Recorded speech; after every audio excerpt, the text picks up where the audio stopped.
Chemist shop पर जाकर cough syrup लेने से पहले हमें ये जान लेना चाहिए कि कफ का अंडरलाइंग कॉज क्या है। सबसे पहली बात, कफ कोई डिजीज नहीं है बल्कि एक प्रोटेक्टिव रिफ्लेक्स है।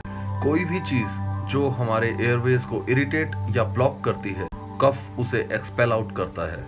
Dust, smoke, food particle, fluid या कोई फॉरेन बॉडी जैसे कि इंसेक्ट से होने वाले कफ के लिए आप वार्म वाटर में सॉल्ट ऐड करके गागल्स कर सकते हैं। कफ के साथ जो थिक स्टिकी फ्लूइड निकलता है उसे स्प्यूटम कहते हैं। ड्राई कफ ज्यादातर एलर्जी से होता है और हमें एंटी एलर्जिक्स जैसे कि क्लोरफिनेरामीन और कफ सप्रेसेंट्स जैसे कि डेक्स्ट्रोमिथॉर्फिन के कॉम्बिनेशन वाला कफ सिरप लेना चाहिए।